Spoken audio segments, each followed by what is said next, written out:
Ulangan pasal 12 ayat 11 sampai dengan 20. Maka ke tempat yang dipilih Tuhan Allahmu untuk membuat namanya diam di sana. Haruslah kamu bawa semuanya yang kuperintahkan kepadamu, yakni korban bakaran dan korban sembelihanmu, persembahan persepuluhanmu dan persembahan khususmu, dan segala korban nasarmu yang terpilih, yang kamu nasarkan kepada Tuhan. Kamu harus bersukaria di hadapan Tuhan Allahmu.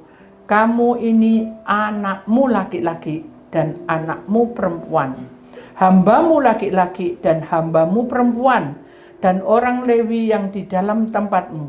Sebab orang Lewi tidak mendapat bagian milik pusaka bersama-sama kamu. Hati-hatilah supaya jangan engkau mempersembahkan korban-korban bakaranmu di sembarang tempat yang kulihat, tetapi di tempat yang akan dipilih Tuhan di daerah salah satu sukumu, di sanalah harus kau persembahkan korban bakaranmu, dan di sanalah harus kau lakukan segala yang kuperintahkan kepadamu. Tetapi engkau boleh menyembelih dan memakan daging sesuka hatimu, sesuai dengan berkat Tuhan Allahmu yang diberikannya kepadamu di segala tempatmu. Orang najis ataupun orang tahir boleh memakannya, seperti juga daging kijang dan daging rusa. Hanya darahnya janganlah kau makan, tetapi harus kau curahkan ke bumi seperti air. Di dalam tempatmu tidak boleh kau makan persembahan persepuluhan dari gandummu, dari anggurmu, dan minyakmu, ataupun dari anak-anak sulung lembu sapimu, dan kambing dombamu, ataupun sesuatu dari korban yang akan kau nasarkan, ataupun dari korban sukarelamu, ataupun persembahan khususmu. Tetapi di hadapan Tuhan Allahmu haruslah engkau memakannya di tempat yang akan dipilih Tuhan Allahmu. Engkau ini anakmu laki-laki dan anakmu perempuan, hambamu laki-laki dan hambamu perempuan, dan orang Lewi yang di dalam tempatmu, dan haruslah engkau bersukaria di hadapan Tuhan Allahmu karena segala usahamu. Hati-hatilah supaya jangan engkau melalaikan orang Lewi selama engkau ada di tanahmu. Apabila Tuhan Allahmu telah meluaskan daerahmu nanti seperti yang dijanjikan kepadamu, dan engkau berpikir, aku mau makan daging, karena engkau ingin makan daging, maka bolehlah engkau makan daging sesuka hatimu. Bapa, kami sangat berterima kasih karena engkau baik. Penyertaan itu luar biasa. Walaupun kami betul-betul merasakan bahwa hadiratmu yang luar biasa ada di pihak kami, dan kami tahu bahwa diutus lewati lorong lembah kelam itu tidak mudah. Biar sekiranya seperti judul hari ini, ditebus darah anak domba, itu menandakan bahwa di dalam Ulangan 12 ayat 16, hanya darahnya janganlah kau makan, tetapi harus kau curahkan ke bumi seperti air. Terima kasih Bapa, karena firman-Mu menyentuh kami, bahwa oleh darah semuanya pasti terselesaikan, oleh darah semuanya ditebus, oleh darah semuanya dikuatkan, oleh darah-Mu kami tahu bahwa semuanya kami akan mendapatkan anugerah yang besar yang kami tidak punyai. Di dalam nama Tuhan Yesus, Putra Allah yang tunggal, yang percaya, kita sama-sama berkata amin. Silakan duduk kembali di kemuliaan Tuhan. Shalom. Shalom. Puji nama Tuhan. Saudara yang terkasih dalam Tuhan, hari ini kita tahu bahwa di saat kita itu menjadi pilihan Allah. Kenapa dikatakan pilihan Allah? Karena kita ini betul-betul diutus. Jadi orang yang mendengarkan sabda firman Tuhan dan melakukannya itu adalah diutus. Kita adalah utusannya. Jadi walaupun kita diutus, tetap aja kita melewati lorong dan lembah yang kelam. Itu adalah keadaan dan proses hidup manusia hari demi hari. Pasti banyak hal yang terjadi. Yang terpenting adalah setiap manusia, Tuhan memiliki takaran-takaran masing-masing. Tetapi dengan takaran-takaran itu, kita harus tahu bahwa penebusan dari hidup kita ini tidak cukup dengan pengorbanan. Ya, kita mau mencintai Tuhan tidak cukup dengan pengorbanan, tidak cukup dengan pelayanan, tidak cukup dengan memberi. Tetapi Tuhan hanya meminta saat aku menebus dengan darahku, darah anak domba, ya, judulnya ada ditebus darah anak domba. Yaitu ketika kita ditebus oleh darah anak domba, Tuhan hanya meminta kesetiaan. Apa? Kesetiaan. Jadi kalau saudara bilang, aku cinta Tuhan tapi kamu tidak setia, sama saja kamu membohongi. Ya, kamu cinta Tuhan tapi kamu benar-benar tidak setia, saat badai ada di depanmu, kamu mulai mundur, itu juga dikatakan kamu adalah fitnah. Jadi kamu mengerti bahwa dari kehidupan kami ke depan banyak hal yang terjadi. Proses yang tidak baik itulah yang akan membawa kita menuju hal-hal yang tidak kami suka. Maka itu kami tahu bahwa apa yang terjadi dalam hidup kita ini banyak hal, saudara ya. Kadang kita tidak tahu bahwa ini harus tidak boleh. Nah ya. Kalau kita lihat Ulangan 12:16, hanya darahnya janganlah kau makan, tetapi harus kau curahkan ke bumi seperti air. Nah, ini apa maksudnya? Mari kita simak baik-baik, saudara. Di dalam Ulangan 12:11-10 ini adalah karakter hidup kita, ya. Menceritakan tentang karakter hidup kita. Kalau kamu itu tak pilih, itu kasarannya gitu ya. Kalau kamu itu tak pilih, kamu tuh harus diam di dalam pelataranku. Kamu tuh harus masuk dan mengerti perintah-perintahku. Intinya kayak gitu. Kalau kamu adalah pilihanku, berarti kamu memberikan semuanya itu, baik itu korban bakaran, korban sembelihan, korban persepuluhan, itu kan sudah saya terangkan. Kalau kalian belum mendengar saat ini, lihat di khotbah yang kemarin tuh, tanggal berapa kemarin tuh? Tanggal 6, enggak, tanggal 5 ya.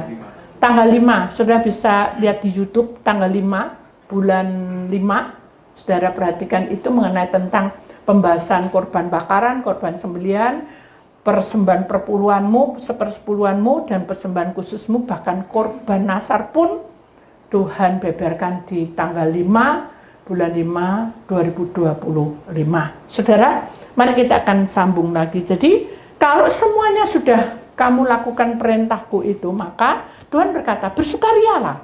Jadi saudara tahu maksudnya, kalau kamu sudah memberikan semuanya itu, bersukarialah di hadapan Tuhan. Mengapa tidak di hadapan manusia? Kalau kamu di hadapan Tuhan itu bersukaria, otomatis di hadapan manusia sudah ada terangnya. Kenapa? Karena ketika kita ketemu dengan Tuhan, sinar kemuliaan Tuhan itu menyinari kehidupan kita. Amin. Jadi itu tidak main-main. Kalau kita betul-betul menjadi anak Tuhan, baik itu laki-laki, perempuan, hamba-hamba laki-laki, hamba-hamba perempuan, ini sudah lengkap, saudara. Bahkan sampai dikatakan orang Lewi itu adalah orang yang menjadi pelayanan yang di atas, di antaranya hamba-hamba Tuhan, ya. Orang Lewi ini dipilih dan bahkan mendapat bagian milik pusaka bersama-sama dengan kami. Itu janji Tuhan. Jadi milik pusaka itu adalah hak kesulungan, di mana saudara akan masuk di dalam kerajaan surga. Dan itu sudah diberikan kepada kita dengan cuma-cuma. Tapi itu tadi, saudara, kita harus sungguh-sungguh melakukan apa yang dilakukan di dalam firman Tuhan. Hati-hatilah, ini peringatan, supaya jangan engkau mempersembahkan korban bakaranmu itu di sembarang tempat yang kau lihat. Tahu sembarang tempat? Tahu maksudnya? Kita masuk dalam satu ritual, ya, pakai bunga, pakai apa. Di sini tidak ada. Paham? Itu namanya korban sembarangan. Tidak boleh. Atau kita memakai sesuatu yang mungkin juga ada yang dikatakan, oh ini harus airnya dikasih garam, kasih apa, itu juga tidak boleh, karena di sini tidak ada. Jadi apa yang sesuai dengan firman Tuhan, itulah yang Tuhan mau. Amin. Nah, jadi kalau saudara diajak ada satu tempat, kalau itu pun tidak sesuai dengan firman Tuhan, kita tidak boleh, ya, tidak boleh mengikutinya. Apalagi kita datang. Tapi kalau kita sudah terlanjur, kita minta ampun, tapi jangan terlambat pengampunannya. Wah, aku tahu, wis nanti tak minta ampun, itu terlambat. Tapi kalau kita mau maju ke sana, aku ini ke A, tapi ini salah. Tapi aku berdoa, tidak diizinkan, pasti ada aja. Itu kita tidak sampai datang ke sana.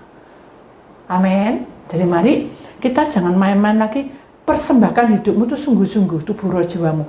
Jangan berandai-andai, ya itu tidak baik. Bahkan di sini katakan tetapi di tempat yang akan dipilih Tuhan, di daerah salah satu sukumu, di sanalah harus kau persembahkan korban bakaran, dan di sanalah harus kau lakukan segala yang kuperintahkan kepadamu. Jadi maksudnya adalah ketika kamu sudah tak pilih, pasti aku akan memberikan tempat, walaupun mungkin tidak di tempat ini, mungkin di satu tempat, tapi sama menyembahnya.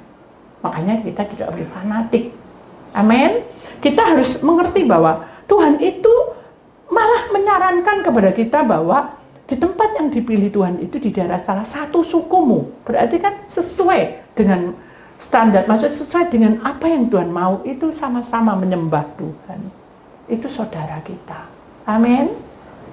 Tetapi engkau boleh menyembelih dan memakan daging sesuka hatimu sesuai dengan berkat Tuhan Allahmu yang diberikannya kepadamu di segala tempatmu. Orang najis pun boleh, saudara, ataupun orang tahir boleh memakannya, seperti juga daging kicang dan daging rusa. Ini mengenai tentang persembahan. Jadi kalau saudara memberikan persembahan, saudara memberikan sesuatu, baik itu orang yang bukan orang tidak mengenal Tuhan atau orang yang sudah mengenal Tuhan, dan berkata tidak apa-apa.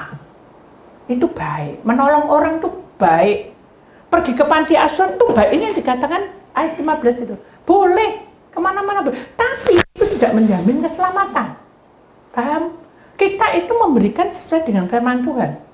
Tapi kalau kita mau masuk dalam keselamatan, kita harus tahu bahwa Tuhan itu punya aturan-aturan, di mana aturan Tuhan itu tidak terlalu bertele-tele. Tuhan hanya minta setia. Kesetiaanmu itulah yang dituntut oleh Tuhan, agar dalam kehidupan kamu ada kuasanya. Amin. Nah, karena dengan posisi yang banyak hal terjadi, kadangkala penguasa roh-roh itu, saudara, ya, penguasa roh jahat. Contoh aja nih, contoh nih ya. Kita pergi ke suatu tempat, tiba-tiba mobil kita keren, seret gitu. Untung tidak tabrakan. Nah, akhirnya si sopir, si siapa, mungkin tetangga atau siapa, mungkin pada waktu buka kaca kita dengar, selamat yo montoriku gitu. Bukan selamat montorik, karena Tuhan menjaganya. Tahu? Jadi walaupun itu, oh ternyata di situ itu tempatnya orang mati. Jadi kalau kita mesti di situ pas jelala, kasarannya orang kasaran, orang dunia, apes sih, pasti tubruan dan mati. Pasti mati, pasti meninggal. Itu pasti, itu dipastikan. Tapi kita enggak. Nah itu saudara, kita bukannya kita gitu enggak, tapi kita sadar bahwa Tuhan itu memberikan kesempatan untuk kita bertobat, Bu. Tapi ya apa, Bu? Caranya saya juga takut, Bu. Karena kan hal-hal seperti itu kan kita enggak tahu. Tiba-tiba aja kita di suatu tempat yang kita tidak tahu juga. Atau mungkin kita beli rumah, tiba-tiba kita nih beli rumah, biasanya kita santai-santai, kita bahaya, enggak ada bahaya, enggak ada apa. Ini kok tubruan, terus tiba-tiba pembantu mati, tiba-tiba anak sakit, jadi terus kena enggak pas mah. Nah itu karena apa? Karena sesuatu. Atau mungkin kita di suatu tempat kita buka usaha, wah, rame, mungkin tempatnya sudah tidak cukup, kita pindah ke suatu tempat lebih lebar, lebih bagus, lebih indah di pemandangan logika kita. Tapi ternyata di situ ada pencabut nyawa. Nah, kan bahaya kan? Bagaimana cara ngatasi? Karena janji Tuhan adalah kamu adalah milikku. Jadi kalau kamu milikku, aku akan menjaga kamu. Tidak selai rambut pun yang akan terkena oleh kuasa kegelapan. Gimana cara, Ibu? Pertama-tama kamu harus mengikuti peraturan Tuhan, di mana kamu setia, dan kamu apa tadi? Pertama-tama harus apa? Ingat enggak tadi? Membuat apa? Diperintahkan Tuhan memberikan korban bakaran, korban sembelihan, dan persepuluhan. Kita lihat, dibaca lagi di rumah ya, didengar lagi ya YouTube-nya ya. Karena di sanalah tentang perintah-perintah Tuhan di tengah-tengah kita. Tuhan tidak nuntut, tapi Tuhan itu memberikan saran. Jadi Tuhan itu ingin kita itu mengerti bahwa ini loh, aku tuh mencintaimu. Karena aku cinta, tak kasih ini persediaannya. Ini loh kamu gini, ini gini, dia mau sampai kayak gini gitu. Jadi Tuhan itu sangat baik dan Dia ingin supaya kita betul-betul mengenal akan pribadinya. Sekarang kita tanya sama Tuhan kan, aduh Bu, ya apa Bu? Saya sendiri juga gitu. Saya justru dipanggil, ini Bu Titi, ya pergi ke satu pedalaman. Di situ delala ada roh-roh yang tidak baik dari amannya dulu, itu persembahan mati di situ penggal semua. Mungkin kita juga tidak tahu karena banyak kepala-kepala yang putus. Bahkan mungkin itu bisa juga itu tidak tahu ratusan, tidak tahu puluhan, saya pokoknya ngeri sudah. Tidur itu sudah tidak tenang. Ya apa caranya? Saya kan bingung, Tuhan tak serano. Saya ini kan manusia biasa, terus mbok suruh perang kayak gini, siapa sih mau perang? Mana yang sah gitu? Kan ada panah, ada apa, ada kan dari pedalaman lebih serem loh saudara. Itu kan sangat sakral, dia memakai apa? Mengapa? Mengapa kok seperti itu? Kayak saktinya mandraguna, karena dia pakai darah. Jadi darah orang itu, makanya kita tidak boleh mempersembahkan darah. Tidak boleh sedikit pun. Karena itu seimbang untuk orang sakit gak apa-apa saudara. Tapi untuk penyembahan tidak boleh. Karena cukup Tuhan yang sudah mati di kayu salib, darahnya mengalir untuk kita. Jadi cukup Tuhan. Nah akhirnya saya berdoa. Tuhan tuh nunjukin saya salib. Sayangnya salibnya tidak ada di sini ya. Salib itu berdarah. Terus saya bingung, Tuhan, kok saya berdoa kok melihat pemandangan salib berdarah. Saya menyembah. Semakin menyembah, darah itu menetes banyak mengalir. Jadi dari salib itu mengalir kayak sumber. Sudah itu tidak sur gitu, tapi meleleh gitu kan. Terus saya bilang, Tuhan, tidak tahu saya, tidak tahu hambamu itu tidak tahu maksudnya. Saya nyembah terus nyembah. Jadi tidak tahu, tidak saya nuntut saudara. Tuhan kok belum diberkati, nuntut Tuhan ayo berkata, tidak bisa, mengalir aja. Kita nyembah, mengalir aja. Slow, maksudnya dalam arti kita menyerah, pasrah dan nyembah. Tapi ini kepala-kepala ini sudah jadi, ini kan rumahnya itu agak setengah gubuk, setengah itu loh apa, dari bambu itu ya, apa ya namanya. Jadi itu ada kayak bambu, terus papan-papan, terus ini tembok. Jadi temboknya sedikit sekali. Jadi kan rasanya kayak kelihatan dan dekat sekali. Jadi itu sudah banyak mau nyerang saya. Karena dia tahu bahwa saya mau ngurapi tempatnya itu, dia tidak terima. Hanya saya lihat salib itu terus, saya berdoa, berserah, nyanyi, nyembah. Ada 2 jam lebih mungkin. Karena saya sudah merasa sangat jauh. Saya merasa dengan doa itu, saya nyanyi itu, saya melayang gitu, jadi ringan badan saya. Jadi naik, turun lagi, tidak bisa masuk, jadi naik gitu, kehadirat Tuhan, tapi sampai di atap rasanya kayak gitu, berhenti turun lagi. Jadi kayak ada yang nutup dan tidak bisa ke sana, kan tidak mungkin dong, betul tidak? Tuhan tidak bisa dikalahkan karena Tuhan di atas segala-galanya, amin. Tuhan itu berkuasa atas hidup manusia, bukan setan yang berkuasa, walaupun dia punya ilmu setinggi apapun. Akhirnya saya berdoa, berserah, makin berserah, karena saya tahu bahwa mungkin dia akan serang saya dan mungkin hari itu saya sudah tidak ada. Karena mereka sudah geget-geget, sudah berserah, mungkin Tuhan mau angkat hidup saya gitu aja. Tapi begitu Tuhan kasih pengalaman itu, ada suara yang lembut, malaikat yang menyanyi. Oleh kuasa darahmu, bisa dilanjutkan? Terus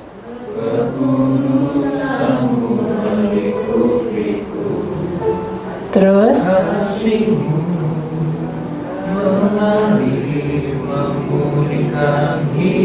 stop. Nah itu terngiang-ngiang saudara, padahal saya tidak hafal. Terus saya kayak ada sesuatu bukan ya berinding saudara, berdiri tapi saya tenang. Berdirinya itu mungkin karena suara-suara yang gitu. Saya terus ya sudah Tuhan, oleh kuasa darahmu. Nah, saya ini ngungkap dengan nyanyian tadi. Oleh kuasa darahmu, Engkau mengampuni dosaku, dan aku mengingat dengan darahmu itu, oleh kasihmu, kamu mati di kayu salib. Begitu saya bilang oleh kuasa darahmu, selesai bilang, aku adalah milikmu dan ampuni dosaku, dan oleh kuasa darahmu, karena kasihmu itulah, maka aku kau tebus. Itu tuh kayak ada suara yang tahu beledek, duar. Tapi saya enggak kaget. Tapi kayak ini pecah gitu saya. Ini piano ini kayak pecah, buka track. Nah Di antara buka itu, saya diizinkan Tuhan naik. Jadi saya naik. Begitu naik, saya melihat kiri kanan toh, mereka tuh bergelimpangan semua. Begitu jatuh di tanah, push, jadi melayang-layang. Begitu jatuh, gitu kayak orang perang tuh ya, gitu, plus hilang. Lama-lama habis, kayak suaranya kecil, tadinya banyak. Jadi suaranya gemerbak gitu. Waduh, satu, pelan, akhirnya hilang. Begitu hilang, nyanyilah bersama malaikat di surga. Nyanyikan kidung pujian, bermazmur bagimu, mulialah namamu, Yesus. Malaikat bersorak-sorai. Saya tersenyum dengan sukacita. Akhirnya saya kembali ke tubuh saya, letih, terus nggak tahu, tidur. Saya juga Bu, kok dalam hati saya orang ini gak sopan, ngetuk mbok ojo kayak orang tergesa-gesa, Bu, gitu kan lebih aman ya, masuk gak sopan, itu dalam hati saya. Tapi Tuhan bilang jangan menggerutu. Padahal mau gini nata loh, saya cuma, ini orang ini tidak boleh, jangan menggerutu. Ya ampuni saya Tuhan, saya siap-siap saya pakai jaket aja, terus saya benahi muka saya buka, ada bu, tolong gitu. Saya kaget, saya yang jadi ikut shock juga. Terus bangun tidur, moro-moro dipeluk-peluk di suntungnya perempuan. Bu, tolong bu, Aduh, ada apa? Aduh, suami saya. Nah, kenapa suaminya? Nggak tahu, ini sudah naik kepala.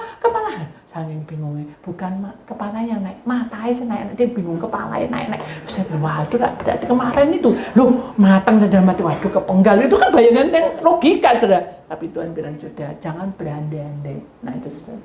Jadi kalau kita ini kan punya masalah ya, waduh, aku nggak bisa bayarin, nggak bisa. Kita berandai-andai, ini segini, wis gak cukup. Itu kan berandai-andai sudah, betul enggak? Padahal Tuhan sudah bilang apa? Mengalir, wis rano be Tuhan.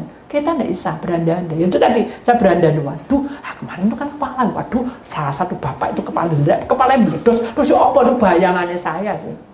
Tapi Tuhan bisik lagi malaikatnya, jangan berandai-andai. Hambaku, oh iya Tuhan ampun, saya syok aja. Iya, semua orang ya syok, tapi jangan berandai-andai. Ya Tuhan. Gini Bu ya, saya tak ganti pakaian dulu karena saya hanya jaketan dan baju tidur. Tidak apa-apa, demi keselamatan suami saya. Terus saya bingung, tak lihat baju saya dari atas sampai ke bawah. Pantes bukan pakaian tidur, pakaian yang tadi malam kita kan nyembah tuh, belum ganti. Ya wis, langsung dah. Tuhan izinkan rapi. Masuk.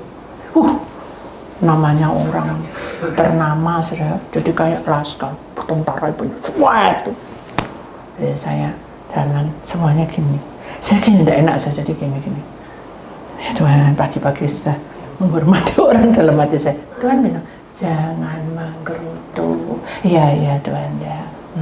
Tidak mau gini mes semua ya, tidak apa-apa. Oh iya, dari separuh tak mes nih tak. Gitu tak. Saya sampai di sana, bener, begini. Terus gitu, Bu, pegang tangannya. Saya takut Bu, bukan istrinya, masa saya mau megang? Ibu yang istrinya pegang. Saya takut Bu. Dan takut apa Bu? Takut nanti dia lepas Bu. Apanya yang lepas? Ya itu kepalanya. Ya apa sih mendasar di imat dalam hati. Kapan aku ndak mbak pisau, ndak mbak apa? Bayangan saya gitu. Ibu iki jam berandai-andai. Sudah Bu, ya saya ikuti. Jangan berandai-andai. Iya Bu. Takut ya, megang gemeter enggak gini, Bu, jangan goyang-goyang Bu, ini otomatis, karena dia takut, karena dia kebiasaan, mungkin dia punya adat seperti itu, jadi dia bayangan dia sudah tidak bisa. Sampai dipegang anaknya kiri kanan pegang, tetap kekuatan yang tidak baik itu sudah terus goyang dia. Hanya saya bilang gini, Tuhan, ini ya apa, megang tangannya gak pecus. Lah itu tuh piye Tuhan? Ya, sudah gini nih dia pakno hambaku. Iya ya didoano. Dah ya udah, doano. Enak ya Tuhan. Ya wis ya. Ya, minggir-minggir. Saya doa atas nama Bapa. Ya, saya kasih tanda salib Putra dan Roh Kudus oleh darah Yesus. Maka tenanglah kamu. Tiba-tiba aku kok lemes Bu, dulu piye lemes itu tuh dipegangnya anaknya. Udah yang kuat Bu, langsung mulut saya kasih hikmat. Yang kuat Bu, Ibu mau menang no Bapak atau? Iya, saya tidak mau kehilangan dia satu-satunya suami saya. Iya, yang kuat ya Bu. Ya, ayo bangkit. Ya, terus kayak biasa saya pegang, cek. Dan saya harus bagaimana Tuhan? Sudah kamu ambil air. Oh ya, bisa ada air, ambil air. Nah, di air situ dikasih air, kasih kembang, kasih daun pandan, kasih apa? Ini bukan kayak gini, tapi di sini biasa gini, Bu. Saya enggak mau. Saya enggak biasa seperti ini. Tapi ini harus begini, Bu. Nanti biar sembuh. Yang ngobati Anda atau saya? Saya bilang itu. Kalau saya itu dari Tuhan, Tuhan bilang air tok, ya air tok. Kecuali kalau Tuhan bilang semua dipakai, enggak apa-apa. Oh gitu ya Bu ya, tapi mbak gondok. Awas ya, gak mengari. Tak celatu ngomong gitu. Fitnah, gosip banyak. Tak tawanku. Saya dengan Tuhan tutup. Saya tidak mau dengar. Ya, desanya air ini saya bilang, inilah air hidup. Dalam firman Tuhan berkata, akulah air hidup. Barang siapa minum airku, dia akan hidup yang kekal. Hidup yang kekal itu selama di bumi, dia mendapatkan kuasanya. Begitu saya mau minum, kan Tuhan bilang masih kurang doanya. Hah? Masih kurang? Iya. Kemarin kamu pakai apa? Oh, ingat, oleh kuasa darah, maka oleh kuasa darah Tuhan Yesus, maka engkau menebus hidup Bapak ini. Dosanya diampuninya. Dan kami percaya oleh kuasa darah Yesus, kasih-Mu mengalir di atas hidup Bapak ini. Tak minum. Baru ditaruh. Tak kasih sendok karena dia laki, saudara. Dia tak kasih no sendok, tidak mangap-mangap, sudah delendeng kabeh. Ini apa Tuhan? Tuhan cuma bilang gini, pakai ilmu kedokteran. Hah? Ya apa ya ilmu kedokteran? Ya apa Tuhan? Aku tidak tahu Tuhan, tak serano. Nah, ketika kita dibilangi sama Tuhan, kamu harus begini, gak tepat, gak cocok. Nah, memang kita dukun. Jadi kalau kita dikasih tahu sama Tuhan, tidak bisa kita bilang tidak tepat, tidak cocok. Itu imanmu. Kalau imanmu meyakini dan itu terjadi tidak pas, ya sudah mengalir. Itu intinya seperti itu. Jadi saya bilang, kayak ilmu kedokteran, ya apa caranya? Tidak tahu saya. Begitu saya mengalir, ya sudahlah Tuhan. Saya tidak tahu, saya pasrah. Dan ambil tanganmu dan pencet itu hidungnya. Nah, dipencet hidungnya. Nah, kok istri marah ya apa? Izin loh, oh ya Ibu, maaf ya Bu. Ya, mantap lah juga Bu yang gue. Ya. Boleh enggak saya permisi memegang hidungnya?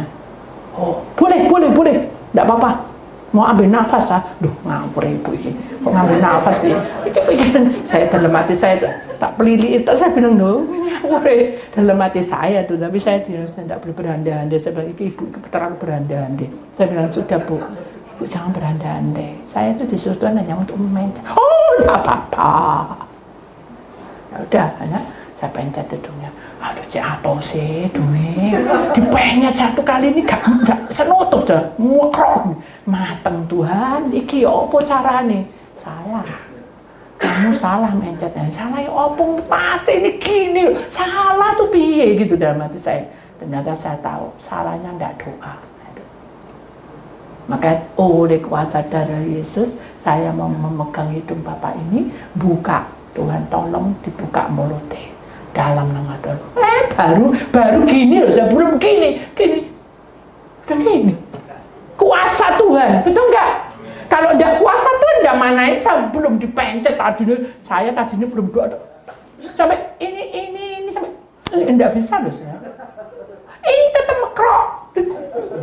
Sampai menurut saya ini sampai ikut bergerak. Gini enggak bisa. Nah ini loh baru gini loh. Baru oleh kuasa Tuhan, baru nemplek, ini udah nemplek, belum gini. Wes, lo Enak dalam hati saya, kuasa Tuhan itu luar biasa, meringankan pekerjaan kita, betul enggak? Tuhan baik, beri kemuliaan pada Tuhan, saudara. Jadi kuasa Tuhan itu enggak bisa dipikir dengan logika. Jadi ketika sudah begini, terus gak tak penyet lagi sudah. Nah ngapain dipenyet? Nanti tetetetetan, sudah tak lepas, langsung tak kasih. Baru dikasih saya sedang mingkem lagi. Aduh, sorry kuasa darah Tuhan Yesus. Jadi gitu.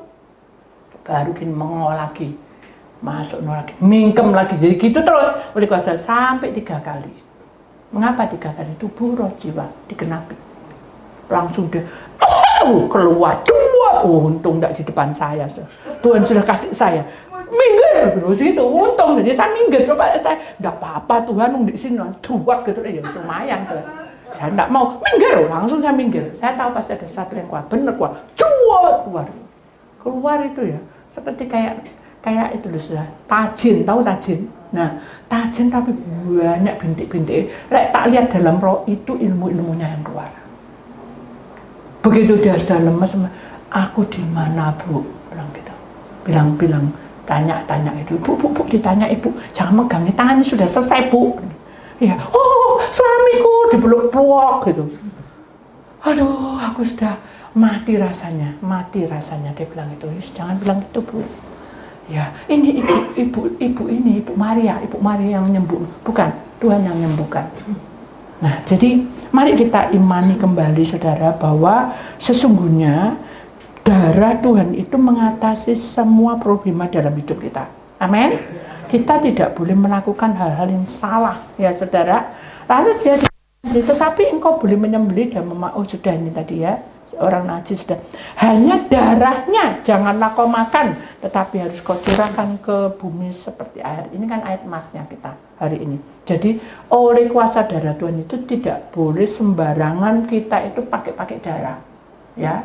Jadi kita kalau ini dalam posisi yang sudah tidak memungkinkan, barulah kita berdoa dengan darah, ya. Jadi kita harus percaya bahwa dengan kuasa darah Tuhan itu kuasa apapun dari magic dan segala macam tidak akan bisa melewati semua, itu pasti hancur oleh kuasa Tuhan. Semuanya pasti akan dikalahkan karena kuasa darah Tuhan. Lalu di sini dikatakan bahwa tidak boleh sembarangan, kamu harus curahkan ke bumi seperti air. Sudah tahu kan kalau seperti air kan disiram semua. Berarti darah Tuhan Yesus itu siap memberikan kepada semua orang di muka bumi ini seperti air mengalir. Amin. Jadi saudara persiapkan.